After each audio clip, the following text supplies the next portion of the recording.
আজি মই গৈ আছোঁ মাধৱ মন্দিৰলৈকে। তো ফাইনেলি মাধৱ মন্দিৰ আহি পালোঁ, দৰ্শন কৰিলোঁ। মাঘ মাহত তুলসী দিব লাগে, তাৰ বাবে তুলসী দি দৰ্শন কৰি আহিলোঁ। তাৰপিছত আহিছোঁ আগাথুৰিত থকা গণেশ মন্দিৰলৈকে বুলি।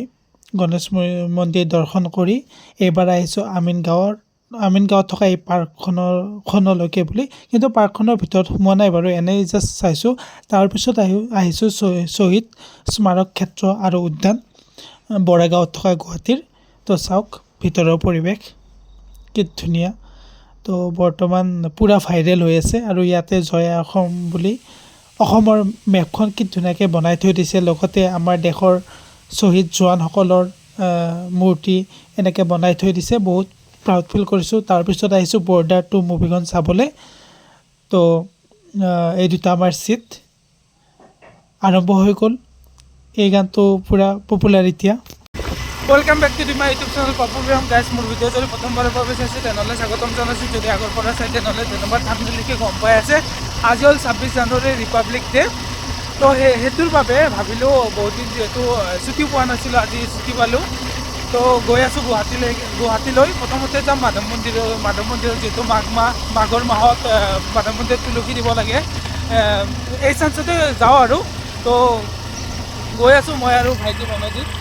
তো প্ৰথমতে যাম মাধৱ মন্দিৰত, তাৰপিছত যাম আমিনগাঁৱত, চাগে ৰিপাব্লিক ডে' চেলিব্ৰেশ্যন যে কৰে আমিনগাঁৱত। তো তালৈকে যাম, যদি পাৰোঁ আপোনালোকক দেখুৱাম। তাৰপিছত যাম সেই NCS স্কুৱেৰ মলত আদাবাৰী, তাতে চিনেমা চাম বুলি যাম। তো গোটেইখিনি শ্বেয়াৰ কৰিম। বলক আজি ব্লগটো ষ্টাৰ্ট কৰোঁ। তো এতিয়া 7:30 বাজি গ'ল। গৈ আছোঁ প্ৰথম মাধৱ মন্দিৰলৈকে বুলি। আমাৰ ঘৰৰ পৰা 5-6 কিলোমিটাৰমান হয়। আমাৰ ঘৰৰ সিফালৰ পৰা আহিলে এনেকৈ ৰাইট ছাইডে যাব লাগে, লেফ্ট ছাইডে গ'লে হাজো টাউনখন পায়। তো গাইজ ফাইনেলি আহি পালোঁ মাধৱ মন্দিৰ। তো এতিয়া ভৰি হাত ধুই ল'ম পুখুৰীটোত। তাৰপিছত ধূপ চাকি তুলসী মালা লৈ ওপৰলৈকে যাম। আপোনালোকে জানেই পাহাৰৰ ওপৰত যাব লাগে, শ্ৰী হৰগ্ৰীৱ মাধৱ মন্দিৰ।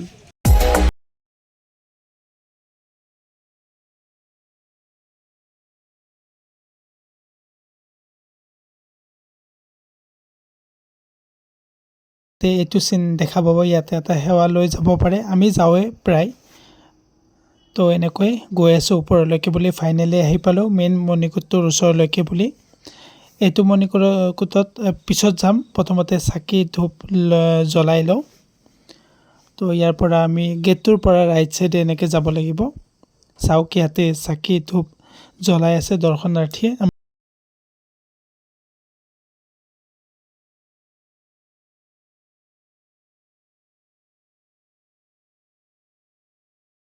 জ্বলালোঁ, তাৰপিছত সেৱাও ল'লোঁ ইয়াতে, দেখুৱালোঁ আপোনালোকক। এতিয়া গৈ আছোঁ মেইন মণিকূটটোৰ ভিতৰলৈকে বুলি তুলসী দিবলৈ, যিহেতু মাঘ মাহত তুলসী দিয়ে। এইটো আগৰ পৰা পৰম্পৰা চলি আছে, তুলসী দিলে ভাল বুলি কয়।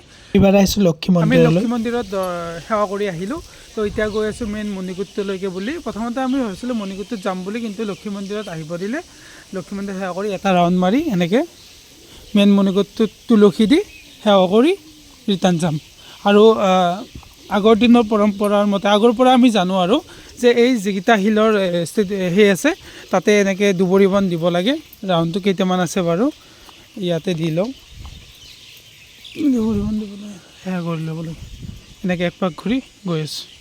মেইন মণিকূটটোৰ ভিতৰত ভিডিঅ' কৰা এলাও নাই, ফটোজ উঠোৱাৰো এলাও নাই, সেইবাবে দেখুৱাব নোৱাৰিলোঁ। মাধৱ মন্দিৰৰ পৰা আহিলোঁ আৰু গাইজ মোৰ মাতটো অলপ বহি গৈছে ঠাণ্ডাৰ বাবে।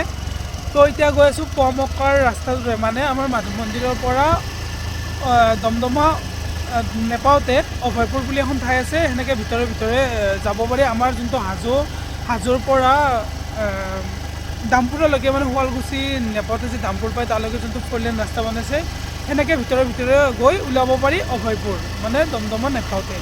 আমি ভিতৰে গৈ আছোঁ আৰু এইখনে হ'ল পুৱামক্কাৰ পাহাৰ। অলপমান গ'লে পুৱামক্কাৰ গেটটো পাম, এনেকৈ পুৱামক্কা যাব পাৰি। তাৰপিছত 4 লেন ৰাস্তাটো, তাৰপিছত অভয়পুৰ, তাৰপিছত দমদমা। পুৱামক্কা দৰগাহৰ গেটটো, মেইন গেটটো পাৰ হৈ ইয়াতে মেলা এখন চলি আছে। তো আপোনালোকে যদি আহে তেনেহ'লে এনেকৈ ওপৰলৈকে যাব লাগিব পোৱামক্কাত। মই আগৰ ভ্লগত দেখুৱাই আছোঁ, মই ডিছক্ৰিপশ্যনত দি দিম বাৰু পোৱামক্কাৰ ভ্লগ। আহি আমি হাজোৰ পৰা দামপুৰলৈকে মানে দামপুৰ মানে কৈ দিওঁ আপোনালোকক, শুৱালকুছি নেপাওঁতে এখন ঠাই পায়, তাৰে এটা ৰাস্তা 4 লেন ৰাস্তা বনাইছোঁ, মই আগতে ভ্লগ কৰি দেখুৱাইছোঁ। সেই ৰাস্তাটোৰে আমি গৈ আছোঁ অভয়পুৰলৈকে। এনেকৈ চিধা গ'লে দামপুৰ শুৱালকুছি ওলাব পাৰি। আমি এনেকৈ লেফ্টেদি সোমাই দিম, এইটো ৰাস্তাতে সোমাই দিলে ডাইৰেক্ট পাহাৰৰ চাইডে চাইডে এনেকৈ পথাৰৰ বিলৰ বিল মানে পুখুৰী আৰু পুখুৰীৰ পাৰে পাৰে এনেকৈ গৈ ডাইৰেক্ট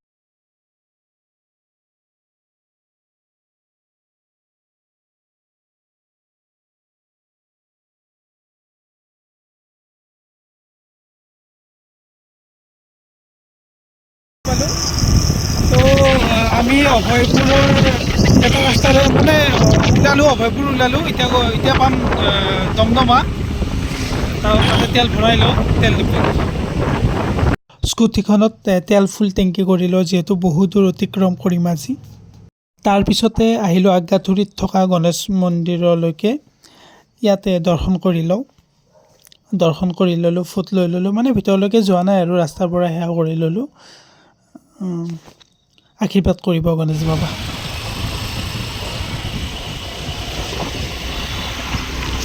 তো গাইজ আহি আমি চেকপোষ্ট পালোঁ আমিনগাঁও। তো এতিয়া গৈ আছোঁ DC অফিচৰ ফ্ৰণ্টত, য'ত মানে গণতন্ত্ৰ দিৱস পালন কৰা হয়, ৰিপাব্লিক ডে। মই আগতে এবাৰ দুবাৰ আহি পাইছোঁ বাৰু, আৰু মই ডেন্স শিকোৱা ষ্টুডেণ্টো ইয়াত ডেন্স কৰি পাইছে। আই থিংক লাষ্ট ইয়াৰ নহয়, তাৰে লাষ্ট ইয়াৰৰ আগৰ ইয়াৰ। তো আমি গৈ থাক, এনেকৈ ইউ টাৰ্ণ ল'ব লাগিব, অলপমান যাব লাগিব। তাৰপিছত এই DC অফিচটো যে আছে মিনগাঁৱত, তাৰ ফ্ৰণ্টতে হয়। আপোনালোকে গম পাইছে মই কোনখন দিশাৰ কথা কৈছোঁ, যোনে যোনে চিনি পায়। তো আমি এনেকৈ গৈ কিছু দূৰ গৈ ইউ টাৰ্ণ ল'ব লাগিব আৰু। চৰাইঘাট লেক পাৰ্কখন পালোঁ মই, যিহেতু আহিছোঁৱেই ইয়াতে। ইয়াৰো ভ্লগ বনাইছোঁ, ডেছক্ৰিপশ্যনত দি দিম বাৰু।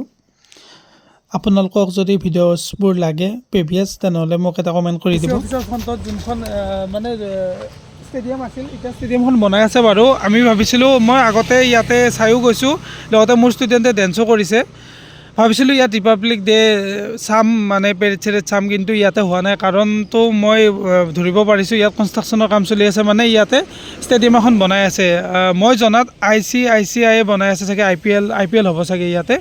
যিমানখিনি জানো আপোনালোকে জানিলে কমেণ্টত জনাব। মই যিখিনি জানো সেইখিনি ক'লোৱে। তো এইখন ষ্টেডিয়াম বনাই থকা কনষ্ট্ৰাকশ্যনৰ কাম চলাৰ কাৰণে এই ফিল্ডখনত হোৱা নাই এইবাৰ প্ৰগ্ৰেম। তো বেড লাক, চাব নোৱাৰোঁ, এতিয়া চাওঁ ক'ত যাব পাৰোঁ। এই ষ্টেডিয়ামখনত যিহেতু প্ৰগ্ৰাম নহ'ল, যিহেতু কনষ্ট্ৰাকশ্যনৰ কাম চলি আছে, সেইটো কাৰণে আমি ৰিটাৰ্ণ যাব ওলাইছোঁ। আৰু আমি প্লেন কৰা নাছিলোঁ, আনপ্লেনডে হ'ল। ভাবি আছিলোঁ ক'ত যাম, যিহেতু আমাৰ মানে লাষ্ট ডেষ্টিনেশ্যন হ'ল চিনেমা চোৱা। বৰ্ডাৰ 2খন চাব গৈ আছোঁ, আপোনালোক কোৱা নাছিলোঁ, কৈ দিলোঁ বাৰু। তো ভাবিলোঁ যিহেতু 1:20 আছে আমাৰ চিনেমাখন, এতিয়াতো কেইটা বাজিল, 10টা বাজিল নেকি, 11, 12, 1, 3 ঘণ্টা টাইম আছে আমাৰ লগত। ক'ত যাম বুলি ভাবি থাকোঁতে ভাইটিয়ে ক'লে যে কি শ্বহীদ স্মাৰক ক্ষেত্ৰ যোনখন নতুনকৈ উদ্বোধন কৰিছে বৰাগাঁৱৰ, গুৱাহাটী বৰাগাঁৱত, তাতে যাম বুলি ভাবিলোঁ। ইয়াৰ পৰা বেছি দূৰ নহয়, 20 মিনিটমান লাগিব। তো মই ভবা নাছিলোঁ, সি ভাবিলে যাম বুলি ভাবি আছিলোঁ, আৰু ভাবিছিলোঁ পিছলৈকে যাম, টাইম আছে যিহেতু তালৈকে যাওঁ। আৰু এইখন পাৰ্কততো আহি পাইছোঁ, আপোনালোকক ভিডিঅ' বনাই দেখুৱাইছোঁ, মই ডেছক্ৰিপশ্যনত লিংকটো দি দিম। ডেক'ৰেশ্যন ভাল কৰিছে। তো এনেকৈ আমি গৈ আছোঁ। চেকপোষ্টৰ পৰা শৰাইঘাট ব্ৰিজৰ মাজত যোনখিনি ঠাই আছে, সেইখিনিতে প্ৰথমবাৰৰ বাবে চাহ খালোঁ। বৰাগাঁও আহি পালোঁ। বৰাগাঁৱৰ যোনটো শ্বহীদ স্মাৰক পথ আছে, সেইটোৰে সোমাব লাগিব। মানে আপোনালোকে যদি জালুকবাৰীৰ পৰা আহে, তেনেহ'লে বৰাগাঁৱৰ ফ্লাইঅভাৰখনৰ ৰাইট ছাইডে হ'ব, আৰু যদি খানাপাৰা পিনৰ পৰা আহে লেফ্ট ছাইডে হ'ব। তো আমি শ্বহীদ স্মাৰক পথেৰে গৈ আছোঁ, আৰু মিনিমাম 1.5 কিলোমিটাৰ দেখুৱাইছে। গৈ আছোঁ আপোনালোকক। গুগল মেপত চাই গৈ আছোঁ, আৰু 3 মিনিট আছে ইয়াৰ পৰা দেখুওৱা মতে। তো লেফ্ট ছাইড ল'ব লাগিব। এইটো নতুন ৰাস্তা পাইছোঁ মই, আৰু ইফালে মই অহাই নাই। তো গৈ আছোঁ। শ্বহীদ স্মাৰক ক্ষেত্ৰৰ যোনটো ৰাস্তা, এইটো নতুন ৰাস্তা চাগে, মই প্ৰথম আহিলোঁ, এনেকৈতো অহা নাযায় এইফালে। তো পালোঁ শ্বহীদ স্মাৰক ক্ষেত্ৰ। তো এইটো হ'ল শ্বহীদ স্মাৰক পথ হয়। তো ইয়াতে পাৰ্কিঙৰ ব্যৱস্থা ধুনীয়া কৰিছে। স্কুটিখন পাৰ্কিং কৰিলোঁ, এতিয়া যাব লাগিব খোজকাঢ়ি। পাৰ্কিং এৰিয়াৰ পৰা আপোনালোকে 1 কিলোমিটাৰমান খোজকাঢ়িব লাগিব তো এনেকৈ গৈ এইটো ফাইনেলি পাম আৰু শ্বহীদ স্মাৰক ক্ষেত্ৰৰ ওচৰতে চাওক এজাক মহ দেখা পালোঁ আমাৰ যিহেতু আগতে মহ আছিলে এতিয়া গেটৰ প্ৰায় সন্মুখতে আছোঁ ভিতৰলৈকে যাওঁ চাওঁ টিকট কাটিব লাগে নে নালাগে মই সিমান নাজানো বাৰু এতিয়া গৈ ভিতৰলৈকে গৈ আপোনালোকক দেখুৱাই আছোঁ 26 জানুৱাৰীত টিকট ফ্ৰীয়ে দিছিলে মানে এণ্ট্ৰি ফ্ৰী গেটৰ পৰা ভিতৰত এণ্ট হ'লোঁ আৰু মই ভাবিছিলোঁ টিকট ছিষ্টেম হ'ব চাগে মই সিমান জ্ঞাতও নাছিলোঁ এই বিষয়ে তো টিকট ছিষ্টেম নাই ছিকিউৰিটি চেক কৰিছে থাকিলেও আজি 26 জানুৱাৰী স্পেচিয়েল ফ্ৰীত দিব পাৰে মই গোটেইখিনি গুগলত চাই আপোনালোকক জনাম তো এইটো যিহেতু আনপ্লেন আছিল তো এতিয়া ভিতৰত সোমালোঁ ছিকিউৰিটি চেকিং কৰি ল'লে তো এইটো চাওকচোন বিল টাইপ আছিল চাগে এতিয়া ধুনীয়াকৈ ডেক'ৰেশ্যন কৰি দিছে আৰু এইটো মেইন যিটো ফেমাছ হৈ আছে ৰিলছত ইউটিউব ভিডিঅ'ছত তো সেয়া কি ধুনীয়া লাগিছে চাওক গাইজ আজিকালি প্ৰায় হাড়গিলা কমিয়ে গৈছে বিলুপ্ত প্ৰায় চৰাই বুলিয়ে ক'ব পাৰি মই সেইদিনা এটা ভিডিঅ'ত দেখুৱাইছিলোঁ আমাৰ গাঁৱত এটা ওলাইছিলে তো আজি মই বহুতকেইটা দেখাবলৈ বিল চাগে এইখন বিলৰ কাৰণে ওলাইছে চাওকচোন হাড়গিলা এইকেইটা আৰু এই আগত চাওক কিমান আছে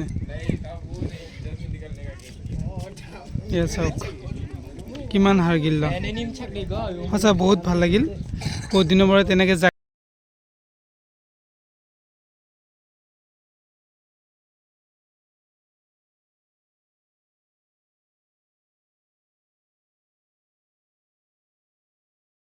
ভিডিঅ'ছত দেখি আছিলোঁ আজি পূৰা একদম নিজৰ চকুৰ সন্মুখত সঁচাই বহুত ধুনীয়া বনাইছে আৰু ইয়াত আহিলে মানে বুকু ডাঠ হৈ যায় যিহেতু শ্বহীদ জোৱানসকলৰ কাৰণে বনোৱা হৈছে দেশৰ যিখন দেশত আমি থাকি সুৰক্ষিত হৈ আছোঁ বা জোৱানসকলে আমাৰ কাৰণে কিমান কি কৰে দিন ৰাত একাকাৰ কৰি সঁচাই চেলুট একেবাৰে ওচৰলৈকে আহিয়ে পালোঁ এনেকৈ ৰাউণ্ডটো এবাৰ যাব পাৰি তো আমি প্ৰথমে লেফ্ট ছাইডেদি সোমাম আৰু এইটো পৰিক্ৰমা পথ বুলি কয় এনেকৈ ৰাউণ্ড এটা মাৰিম আৰু এইটো জলাশয় চাওকচোন কি ধুনীয়া এনেকুৱা লাগিছে যে বাহিৰৰ দেশত আছোঁ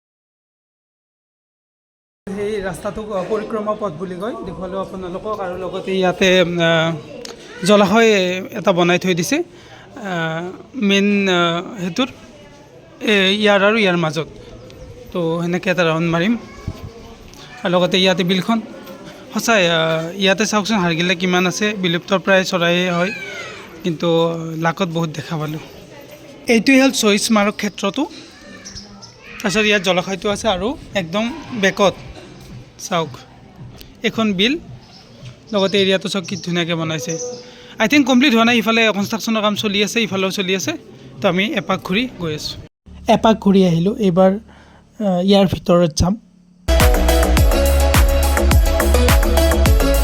সোমায়ে অসমৰ মেপখন দেখি তাতে লিখা আছে জয় আই অসম বুলি বহুত ভাল লাগি গ'ল এইটো মিউজিয়াম হয় আই থিংক মই ইমান নাজানো ভিতৰলৈকে গৈ দেখুওৱা মিউজিয়ামেই হয় ফটো বহুত হেৰি কৰিছে এনেকৈ লগাইছে উদ্বোধনীৰ দিনা নৰেন্দ্ৰ মোদী ডাঙৰীয়াদেৱ আহিছিল নহয় তাৰে ফটোকেইখনমান ইয়াতে ধুনীয়াকৈ লগাইছে হিমন্ত বিশ্ব মামাও আছে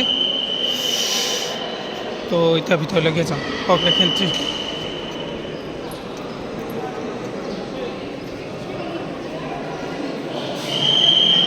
এইখিনি এৰিয়াত আজিৰ পৰা বহু বছৰ পিছুৱাই গ'লে অসমত যিবোৰ আন্দোলন মানে অসমখনক লৈ যিবোৰ হৈছিলে ভালৰ ক্ষেত্ৰতো হওক বেয়াৰ ক্ষেত্ৰতো হওক বা সৃষ্টিৰ ক্ষেত্ৰত হওক সেইখিনি ধুনীয়াকৈ প্ৰদৰ্শন কৰিছে তো চাই গ'লোঁ আপোনালোকক যিমান পাৰোঁ দেখুৱাই আছোঁ আৰু ইয়াতে চাওকচোন আৰু এইটো কলাক্ষেত্ৰতো দেখুৱাইছে এইবাৰ আহিছোঁ দেশৰ হকে প্ৰাণ আহুতি দিয়া জোৱানসকলৰ আমাৰ মানে শ্ৰদ্ধাৰ তেখেতসকলৰ এনেকৈ মূৰ্তি ধুনীয়াকৈ থৈ দিছে সঁচাই মন ডাঠ মানে বহুত ভাল লাগিছে আৰু কি ক'ম, আপোনালোকে মোৰ কথাখিনিত বুজি পাইছে। তো এইবাৰ শ্বহীদ স্মাৰক সৌধ তাৰ পৰা ওপৰলৈকে গৈ আছোঁ। এয়া চাওক ওপৰৰ পৰা ভিউ। এইটো হ'ল ধ্যান কেন্দ্ৰ। ইয়াৰ ভিতৰলৈকে এবাৰ দেখুৱাইছোঁ, ইয়াতে ধ্যান কৰিব পাৰে। মেডিটেশ্যনৰ কাৰণে বেষ্ট প্লেচ আৰু পূৰা মই বহুত ভাল লাগিছে। একদম ওপৰলৈকে আহিলোঁ আৰু চাওক গেটটো এবাৰ দেখুৱাই দিছোঁ ওপৰৰ পৰা, আৰু ইয়াতে তলা লগোৱা আছে। তো আমি ওপৰৰ পৰা একদম ওপৰৰ পৰা আহিলোঁ। এতিয়া আৰু বেলেগ দেখুৱাব লগা নাই, যদি দেখুৱাব লগা থাকে মই দেখুৱাম বাৰু। ইয়াৰ পাছত গৈ আছোঁ চিনেমা হললৈকে। কোনটো চিনেমা হললৈকে গৈ আছোঁ আপোনালোকক ভিডিঅ'টো শেষলৈকে চালে নিশ্চয় গম পাব। ফাইনেলি আহি পালোঁ NCS স্কুৱেৰ মল আদাবাৰীত থকা। তো পাৰ্কিং ষ্টেণ্ডলৈকে আহি পালোঁ, স্কুটিখন পাৰ্কিং কৰিলোঁ। এতিয়া গৈ আছোঁ ইনক্স চিনেমা হলটোলৈকে বুলি NCS স্কুৱেৰ মলৰ। তো এতিয়া স্কুটিখন ইয়াতে পাৰ্কিং কৰিলোঁ, গৈ আছোঁ। লিফ্টত যাব ওলাইছোঁ PVR আইনক্স চিনেমা হলটোলৈ।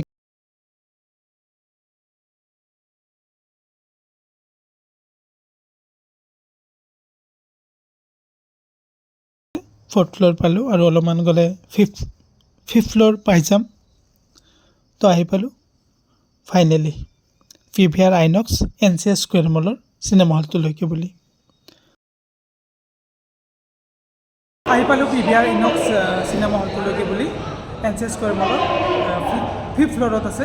তো অলপ টাইম ৰখিব লাগিব, আমাৰ শ্ব'টো আছে 1:20। এতিয়া 1:20 হ'বলৈ আৰু 40 মিনিটমান আছে। তো ইয়াতে ৰখি আছোঁ।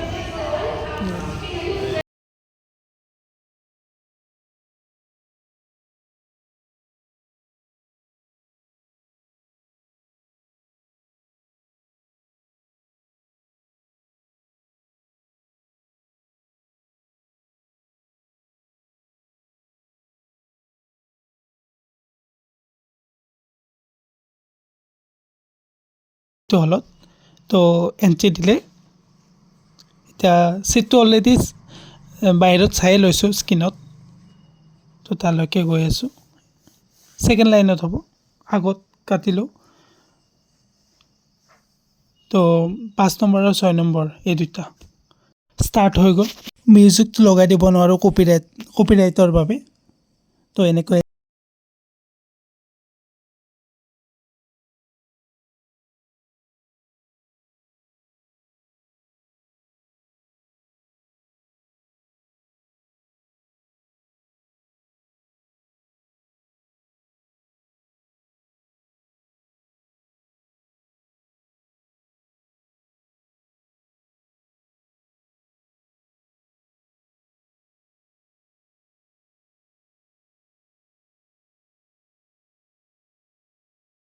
চোৱা হৈ গ'ল, বহুত ভাল লাগিল। তাৰপিছতে NCS স্কুৱেৰ মলৰ ডেক'ৰেশ্যন চাওকচোন, ৰিপাব্লিক ডে স্পেচিয়েলি ডেক'ৰেশ্যন প্ৰায়খিনি কৰিছেই, ভাল লাগিছে।